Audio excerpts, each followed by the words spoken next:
Combination of berberine and NAC. There's a slightly better combination that you might want to use, berberine and something called alpha lipoic acid.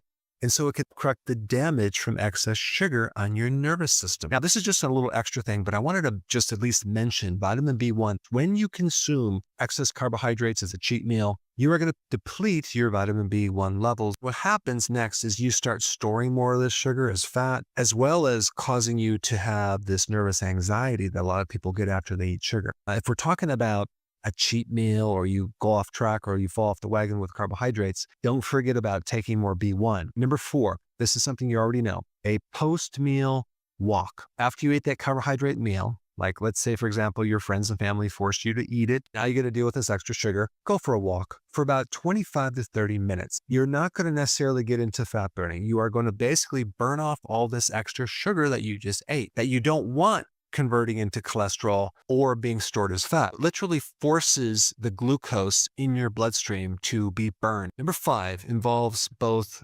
potassium and magnesium. Let's start with potassium. In order for you to store sugar in your liver, you need potassium. In order for you to store glucose in the muscles, you also need potassium. It's the thing that helps move glucose into your cells. Because if it doesn't go into the cell, a little signal is sent to the pancreas to tell the pancreas to now produce more insulin. And now we get this never-ending cycle, which has a cascade of all sorts of problems down the road, which definitely influence your blood sugar. Now let's move to magnesium. Magnesium is critical for the cells that produce insulin for them to work. Nearly every diabetic is deficient in magnesium. Just by taking more magnesium, you can improve a diabetic situation as well as blood sugar. Let's go to number 6, ketone supplements. There's 2 main fuel sources that the brain can run on, glucose and ketones. The problem with running your brain on glucose is that you're going to starve the nerves in the brain. And this is what's behind dementia, Alzheimer's, etc. But what they don't know is there's an alternative fuel, ketones, that the brain can survive on. The brain now has this extra fuel, ketones, to run itself on. That alone is going to decrease the need for glucose. So if you provide the brain with ketones, you instantly help the blood sugar situation of the brain, and the brain will start working better. It'll think better, less brain fog, less inflammation. Number 7, salt water. What's interesting about sodium is it helps prevent stress-induced blood sugar spikes. This is one of the reasons why people don't sleep, right? They go through this stressful day and they try to go to sleep and they're stressed out and the blood sugars are going up. Sea salt is the antidote for that. And you can just add more to the last meal of the day or just put a little in some water, drink it down, and you're going to feel like, I feel calmer.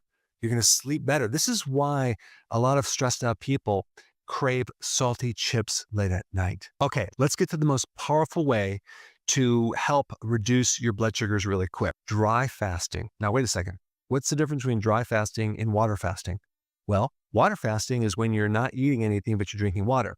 But dry fasting is when you're not drinking any water and you're not eating any food. Interestingly enough, I've been doing dry fasting for a long time without knowing it, just simply because I'm not thirsty until like 4 o'clock in the afternoon or maybe even 5 o'clock. And then until after dinner. But the point is, it can have major effects on your blood sugar, even more than the water fasting. Let me tell you why. When you're not drinking, you're inducing a little bit of a dehydration. And so there's no extra water to dilute the blood sugar. And so what the body does with that is very interesting.